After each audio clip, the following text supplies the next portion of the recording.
This is a story about a girl and how she emerged as a leader.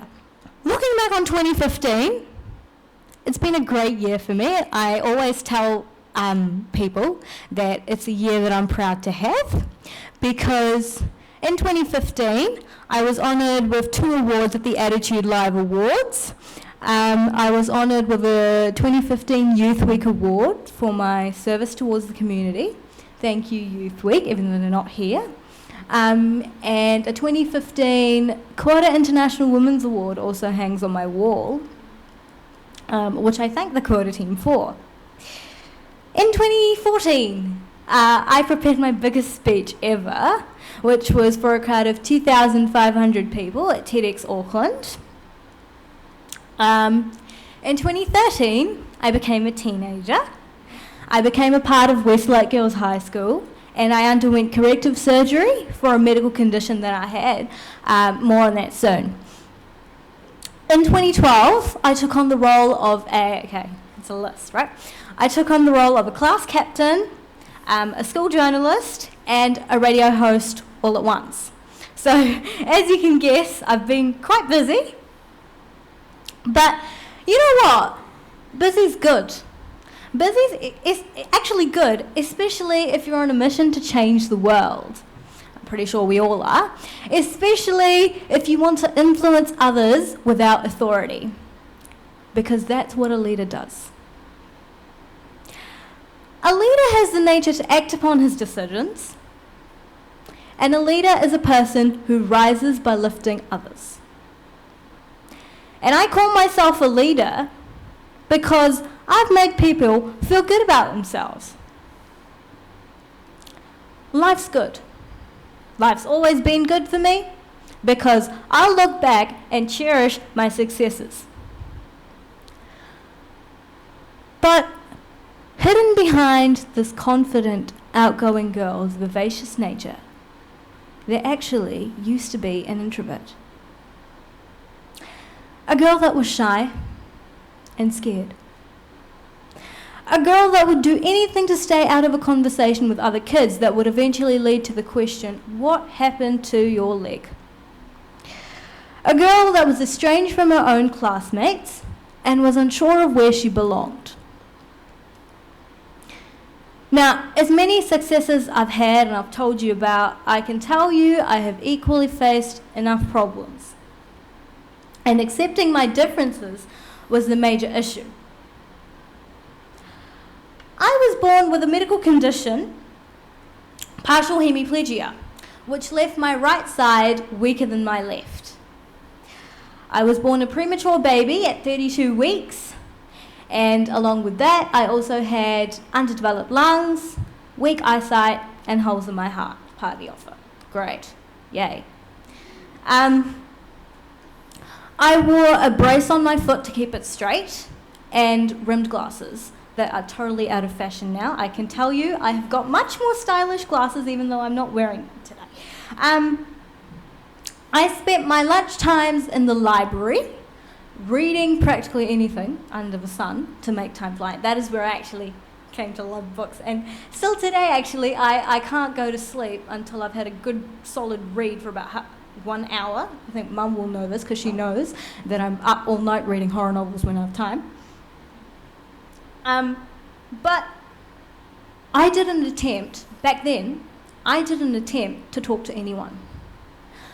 And I avoided questions about my brace and my condition whenever possible.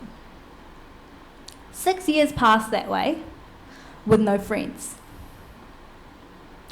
But then, like the light at the end of a tunnel, my younger brother came into the world, even though he's not here today. Amin was born on the 5th of June 2005, which was the day my life took off. Now, this guy, he gave me a new confidence that actually allowed me to learn to step out of my shell and interact with others. And that was actually where the radio hosting, the class captaining, yes, I've been class captain and it's awesome, and the article writing happened. The thing is, I learnt the true meaning behind leadership. It's not about leading people, it's also about changing people. It's about using your strength and your knowledge to enable others to become successful and towards great things, which is hopefully what I did in my role as a class captain. Okay, and if you ever meet my Year 8 intermediate teacher, if you ask her, she'll tell you whether I did a good job or not, right? As soon as Amin came into my life, I could say that he became my leader. He led me to believe in myself and showed me in his cute but sometimes annoying ways that I had way more in me than I ever thought. And this kind of support came in handy, especially during the time of my corrective surgery to fix my partial hemiplegia in March 2013. Now, when I awoke from my 4-hour surgery that day, I had a realization. I realized that other people can also have complications, and some of them were even worse than mine. Now, this particular realization led me to write my thoughts down in my autobiography, I Dream. Here it is. Now, I love this book, not just because it's about me. I love this book because it was accepted into Westlake Girls' junior English curriculum under a unit called Courage. And for the first time ever, probably, a book was being studied by students in the same school as the author. Now, this has not only enhanced my relationship with the cute little Year 9s walking around campus with their diaries. It's so cute! I see them every morning. They're walking around campus with their diaries trying to figure out where to go to their classes, and it brings me back to my Year 9 days. It's so funny. Yeah. But what that's done is, it's created a warm and embracing atmosphere around the school. Now think about this. Those kids at school who probably had never faced any isolation or any struggles or any problems or whatever, those kids that probably had never met anyone with special needs could now open up to those different people and realise and experience what sort of things these people go through, because for one thing, one such person went to school with them and they're reading about that particular person's life experiences. But every time I enter my school gates, I feel this wave of positivity because I realise that everyone is warm and accepting towards others. But the question is, why only at my school do I feel this way? I've always been a very thankful person to family and to God for encouraging me and my successes constantly. And today I say thanks again because it is because of them that I'm standing here. So, the moral of the story is, you do not give up.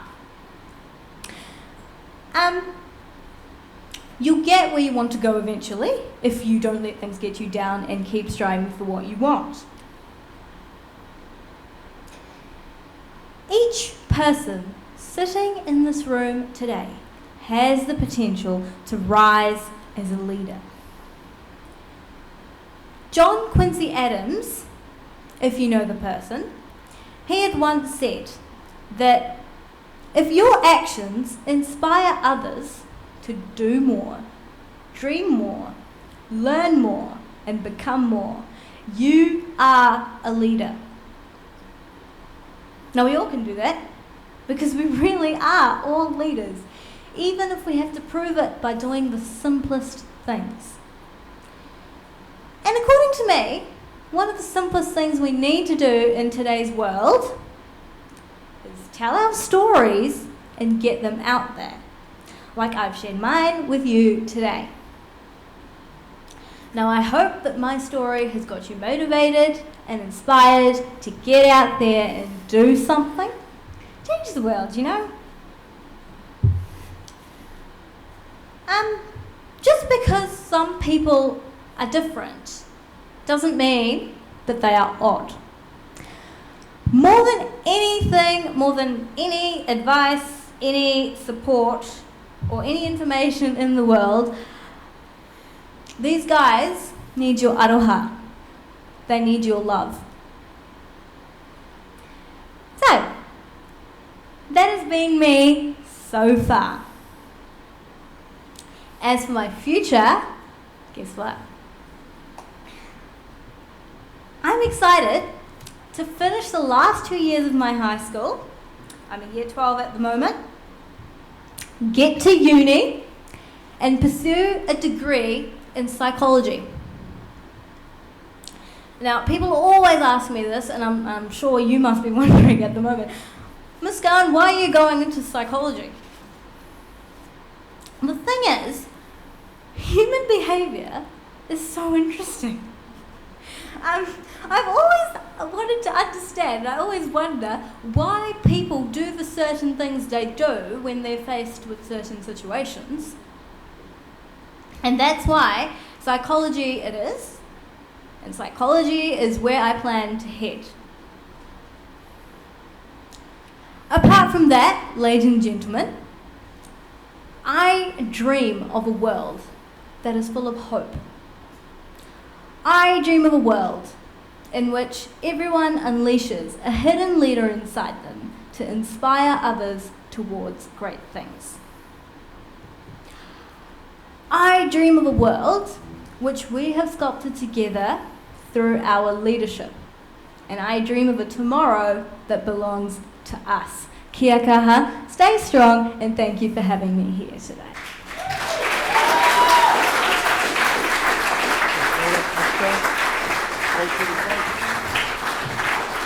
We're going to continue on to our next leader.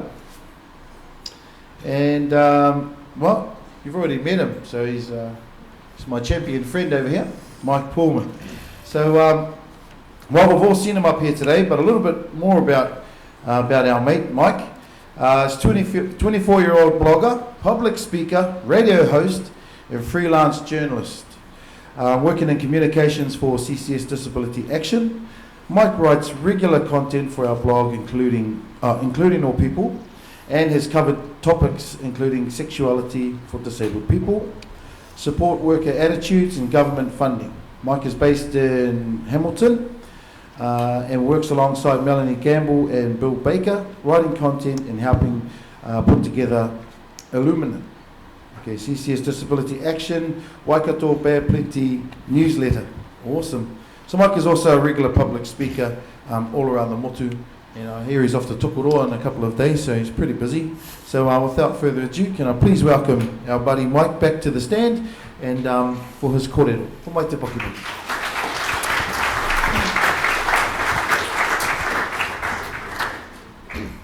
What up? Great speech from Muskan, that was amazing. Awesome. Oh, cheers, man.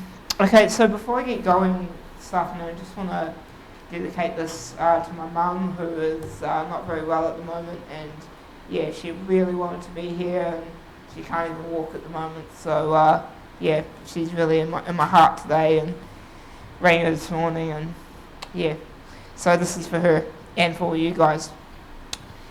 So a very good afternoon. I hope you've been enjoying the gathering so far. I know I have. And before I go any further, I just want to say like how amazing it is to see so many people in this room. Some of you I know well, some of you I just met yesterday, and others that I haven't even met yet. It's great to see you alongside the organisations, alongside the people that advocate on behalf of you guys. There is no us and them, we are all one. So that's great to see you all in this room. And that's where decisions start. I encourage all of you, if you haven't already, to make the most of this opportunity, share your story, and all of which I know are important to laying the foundation for the disability sector into the future. Just quickly, I want to thank Joe, Bill, for hiring me nearly a year ago now, and I want to thank CCS for asking me to be here. Truly an honour to speak in front of you guys. So, to begin, a bit about me. Well, my name is Mike Pulman. I'm 24 years old and I live in Hamilton. I work primarily in communications for CCS, Disability Action.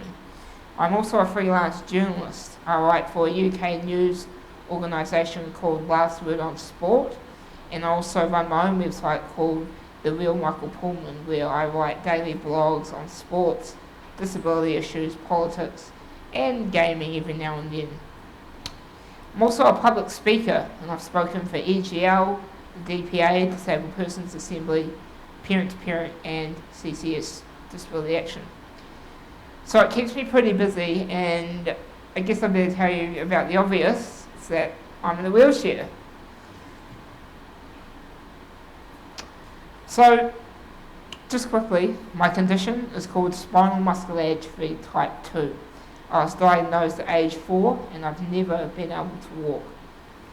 What this condition is, the nerves throughout my body are defective, which results in progressive muscle weakness.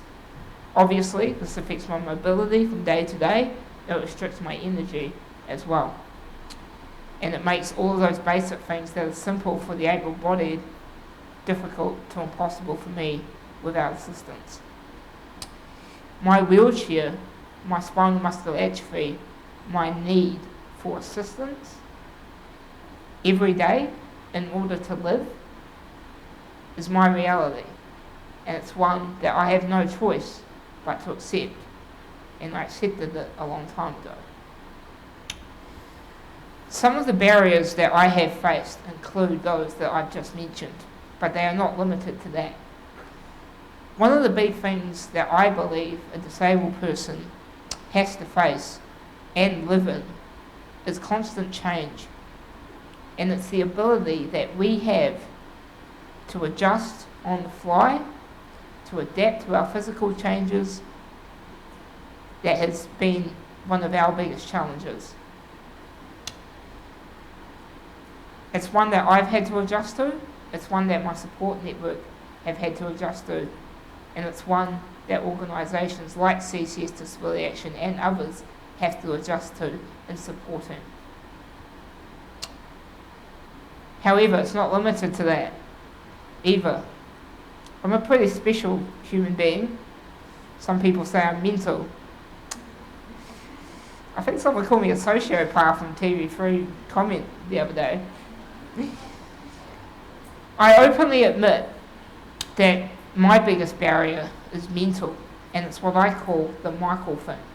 Well, actually, it's what the people around me called me when I was young. The Michael problem, the Michael special meltdowns. I openly admit now to my daily struggles with depression, intense anxiety, obsessive compulsive disorder, and the fact that I overthink emotions, feelings, more than any normal human being should. Some people would say, and they have in the past, that it is an issue that needs fixing. But is it really? I actually see it as one of my greatest assets. I simply wouldn't be the person I am today without those struggles that continue. I'm an intense person. I take everything to heart, and this will always be a part of who I am. Adjusting to that, I've made mistakes, I've offended people, and I've hurt myself. But with those issues, I've discovered a passion, a confidence, and a want for advocacy, for truth, for human rights, self-belief, and self-confidence. And that remains in my mind and my heart with everything that I do every day. And it's why I love working in this sector. Yep. My advice to other young people living with a disability would be, do it your way, but find the passion and find something to do with your lives. However, be realistic in going out and setting those goals. It may not be popular to say, but you are disabled. Doesn't mean you can't do anything. Doesn't mean you can't do what you want. And the majority of you, at the higher end of the disability level, you will always require help. You have to accept this. You can be angry, you can be frustrated, you can be resentful, but find a way to turn all that into positive energy and trying to inspire others. My career in the disability sector is very, very young, less than a year, but I'm proud of what I've achieved thus far. But I'm not satisfied, I want more. I'm constantly, every single day, learning and trying to make sense of what is this disability sector. What does it do well? What do we do well? What could be improved? How can we improve our mindsets? How can we improve our understanding? I'm deeply passionate, about social inclusion for disability. And in recent months, I've worked a lot in the area of personal support, service providers, and the attitudes and training of support workers who come into our homes every day and are paid to look after us. Are we happy with what we get? Do we feel safe? Do we have choice? Do we have a voice? One thing, it's not in my script, but just want to point out that people who support you, support workers, it is their job to support you, not to determine what is appropriate and what you can and you can't do. They have to support you to do what you want to do. Another area that I'm working on at the moment, as some people may be aware, is sex, intimacy, support for sexual exploration and experience, and how both government and the various disability organisations view this subject. I use the term view, not fund. Thank you, TV3. The answer to this is complex, and it's something that needs to be discussed moving forward.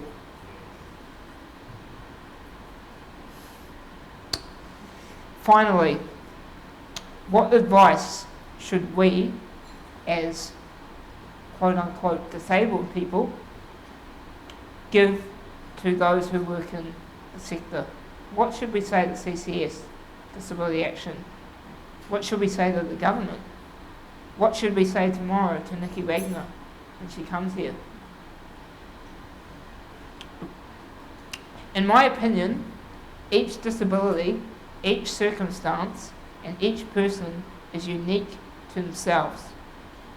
Our advice, our goal, always needs to feature that mindset, uniqueness. None of us, nor our situations, are the same. One policy or one funding allocation will not cater for all. And the sector cannot improve with that approach. There needs to be variety. There needs to be uniqueness. There needs to be specialisation. I encourage organisations like CCS and others to see the potential gain in this mindset. In order for disability and the disabled people with special needs to be more prominent in the hearts and the minds of society out there, means it starts with how we are and how we feel about ourselves in here. Is there a them in us Is there us and people out there? In a way, there is. It's not a bad thing. We have to be brave enough to broach the subjects that some people may not want to hear about. TV3, for example. Things get twisted. We have to be prepared to deal with assumption and ignorance. But we also have to acknowledge that it is hard for the public, for the media, for the average Joe on the street who doesn't know about this, but it's hard for them to understand. And in that case, it isn't, oh, them and us, they don't understand. Remember that they are people too.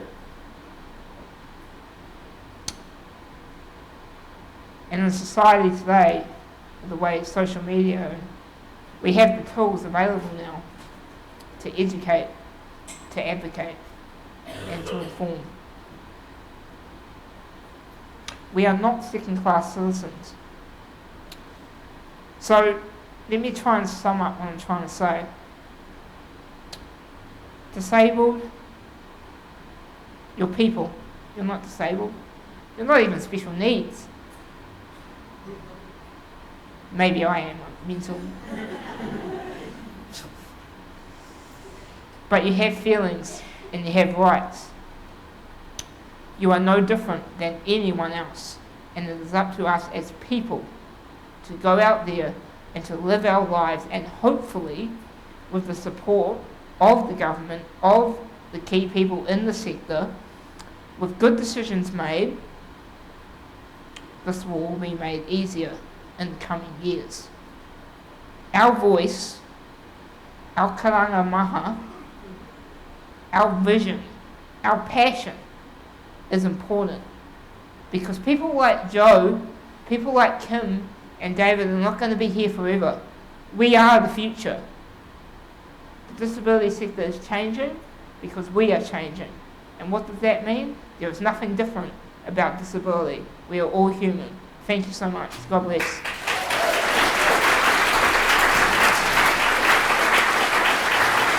Joshua Perry, 24 years old, lives independently with cerebral palsy, which means that he's paralysed down one side. And Josh works as a marketing manager. Yeah. You forgot to tell me that last night. He left home when he was just 20 years old to finish his study at Otago Polytechnic. He's the eldest of a family of 3, and Josh says that he loves meeting people, going out and socialising, as I found out last night. And you'll hear more from Josh, so I think that's enough from me. So give me a big round of applause for our next warrior. Hey Josh, your mic up there? Thank you very much. So this is my PowerPoint presentation about achieving through determination and communication. Hi, my name is Joshua Perry. I'm 24 years old. I'm currently working as a marketing manager for a small non-profit organisation in Dunedin. Looking back, I modelled at New Zealand Fashion Week in 2011, which was so much fun. I studied for 2 years in Christchurch. I studied for 2 years in Christchurch before coming down to Dunedin. And the reason why I came down to Dunedin was to get a better social life and to accept the whole devastation of the Christchurch earthquakes. I then studied for the next 2 years at Otago Polytechnic, and last year I worked as a volunteer for my current workplace for 7 months before getting paid. But for the first 7 months I wasn't getting paid. My last year in Christchurch, I spent my last year at St. Thomas of Canterbury College, and previous to that I was in Wanaka for 4 years. I began studying at CPIT for 2 years, and then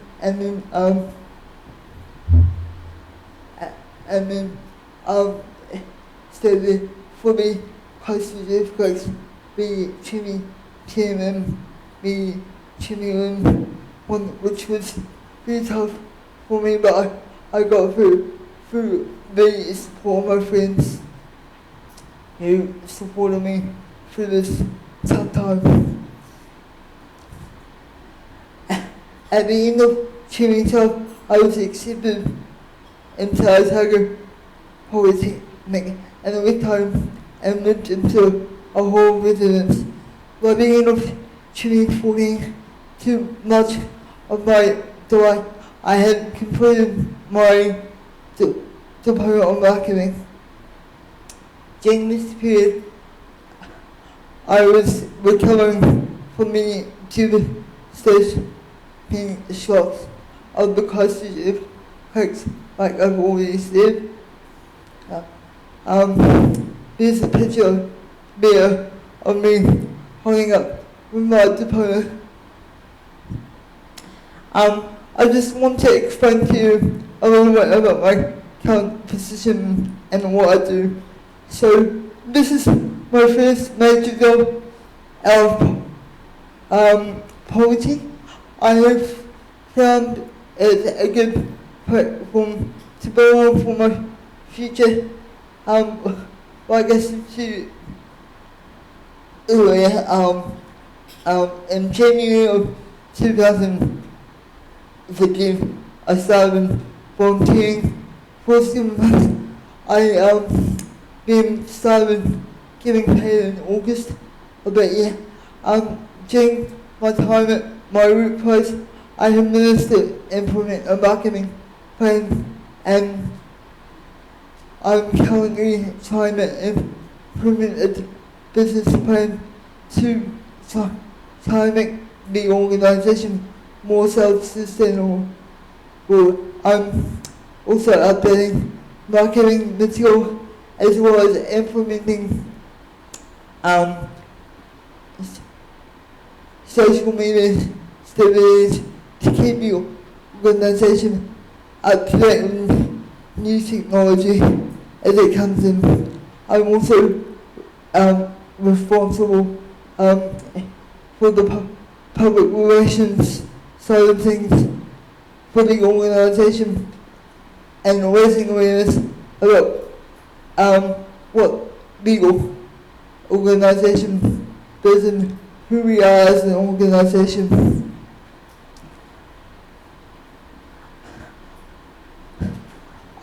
I believe that we need to identify disabled people's stories to change them a range of options to getting into employment. This could be a number of industries. I believe CCS should be one more for the disabled people at a top level, both in management and other businesses, as well as the health and education sector, as well as politics. And politics is a big one because I believe we need more disabled MPs in the House of Parliament. I believe this could be improved by CCS putting more of the services online, as well as using the individuals funding more. And independent funding means for me, I can get out when I want to. I can go spend when I can have a social life, which is most important to me, especially when I'm partying.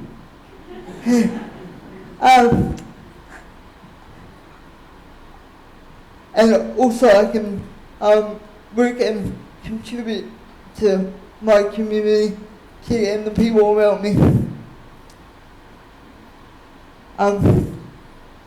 Here's a photo of me modelling in 2011 before going to New Zealand Fashion Week.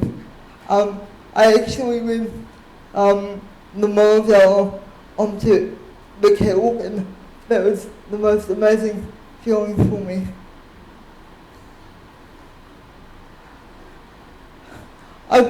I believe into the future, and indeed the next 20 years we have an amazing opportunity to create and innovate jobs for disabled people. My view is that everyone, no matter what their disability, should be able to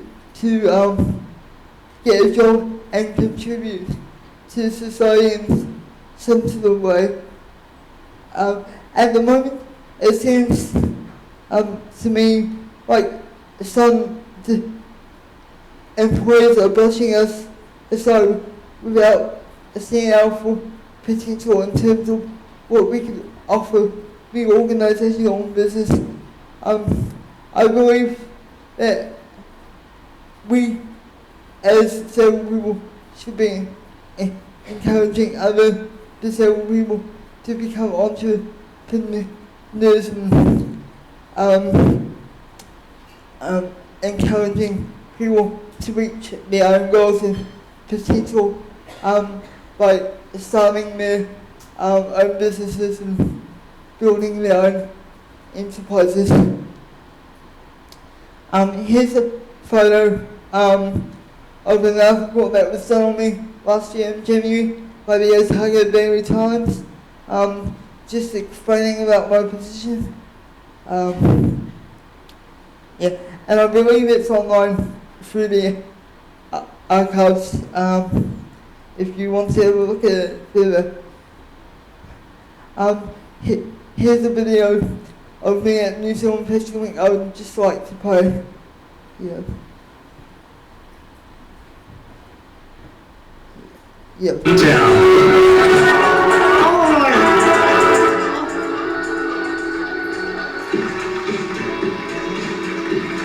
I'm just gonna give it all I've got.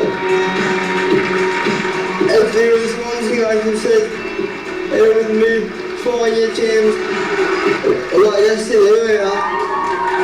How are you? My philosophy is fight for everything.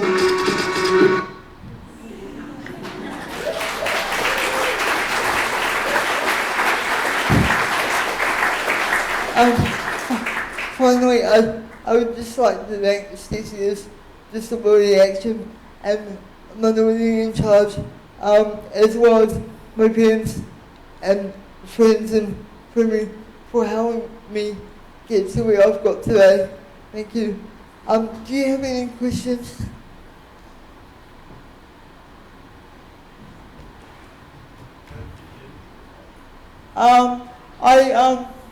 I contacted a few fashion contacts through the fashion industry and managed to get in that way.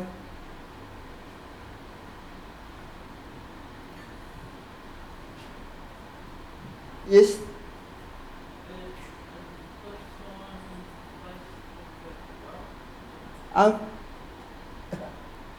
No, it isn't, but it's on YouTube. If you type in the Joshua Purdy story, it should come up.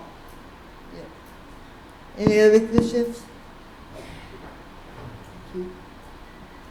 So you mentioned that you thought it would be good for the disability community to support each other into work, and Yeah. how best do you think we could start doing that? How I think we could start doing that by forming groups of young disabled people, just trying to and forming groups of young disabled people by coming up with ideas to contact their employers and having careers where we